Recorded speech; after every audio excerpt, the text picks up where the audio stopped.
ये सिर्फ झोला नवीन बाबू देते हैं। ये चावल वाली सरकार नहीं है, झोले वाली सरकार है, झोले वाली सरकार। भाइयों बहनों, अभी मोदी जी आपको 5 किलो अनाज भेज रहे हैं ना। भाई माताएं बहनें बोलो, 5 किलो चावल मिल रहा है ना। अब ये नवीन बाबू कहते हैं कि 5 किलो चावल हम भेज रहे हैं। अरे नवीन बाबू, आप चावल नहीं भेज रहे हो, इसके ऊपर जो झोला होता है ना, झोला देखा है ना, ये सिर्फ झोला नवीन बाबू देते हैं। ये चावल वाली सरकार नहीं है, झोले वाली सरकार है, झोले वाली सरकार।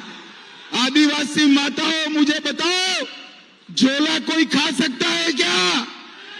अरे जोर से बोलो, झोला पका सकते हो क्या? और चावल ही खाया जा सकता है। नवीन बाबू, झोले जितने रुपये का चावल ज्यादा दे देते, मेरे आदिवासी बच्चे थोड़ा पेट भर कर खा पाते। मगर मैं बताता हूं, ये झोले बोले की राजनीति नहीं चलेगी।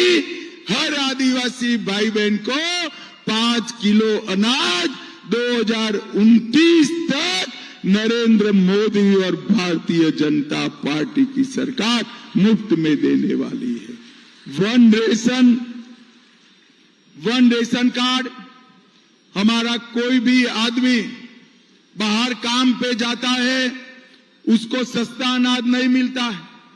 छत्तीसगढ़ से कोई जाएगा, गुजरात जाएगा, महाराष्ट्र जाएगा, वो अपने हिस्से का अनाज लेकर वहां खा लेगा। मगर हमारे ओडिया बच्चों को नहीं मिलता है, क्योंकि नवीन बाबू ने one nation one ration card पर रोक लगाई है। मैं आपको कहता हूं, भाजपा सरकार बना दो, one nation one ration card हम लागू कर रहे।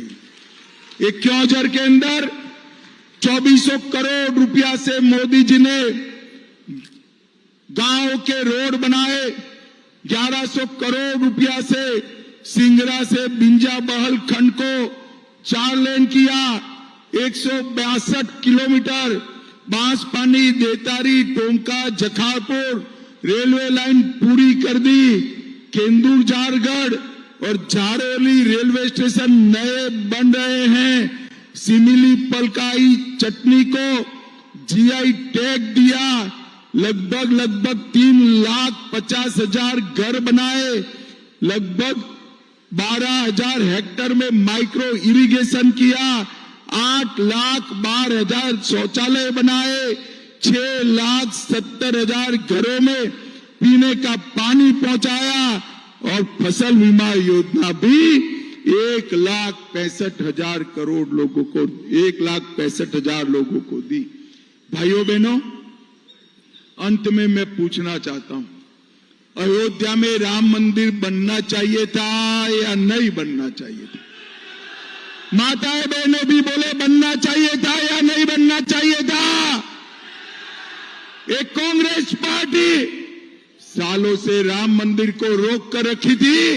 हमारे नरेंद्र मोदी जी ने 5 ही साल में केस भी जीता, भूमि पूजन भी किया और 24 जनवरी को प्राण प्रतिष्ठा कर जय श्री राम।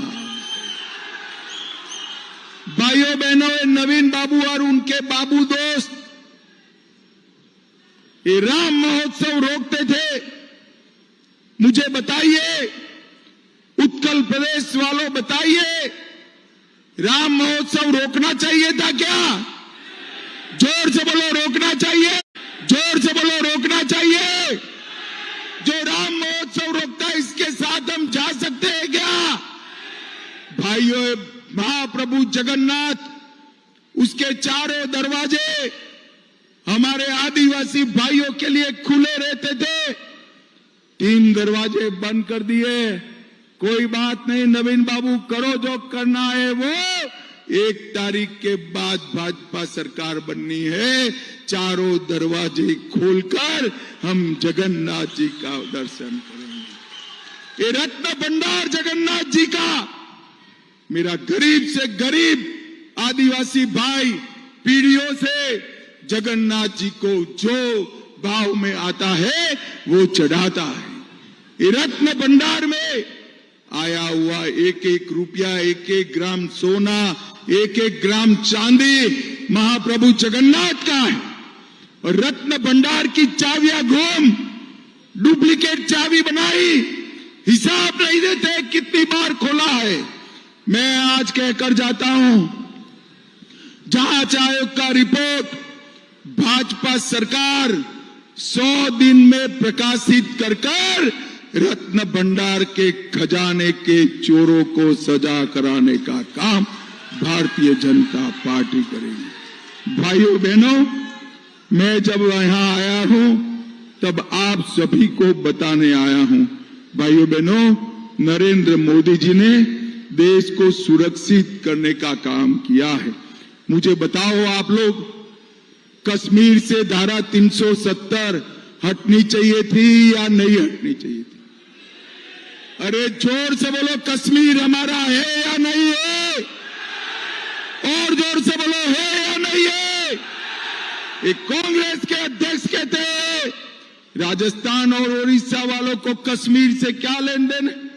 अरे खड़गे बाबू, मैं बताने आया हूं क्यों जर और उड़ीसा का बच्चा बच्चा कश्मीर के लिए अपनी जान दे सकता है, जान दे सकता है। भाइयों बहनों, मोदी जी ने धारा 370 को समाप्त कर कश्मीर को हमेशा के लिए भारत का बनाने का काम नरेंद्र मोदी जी ने किया। और अब बारी है पाक ऑक्यूपाई कश्मीर की बारी है। पाक एक कांग्रेस के नेता मणिशंकर अय्यर हमें धमकाते हैं कि पाकिस्तान के पास एटम बम है, पाक ऑक्यूपाई कश्मीर की बात मत करो।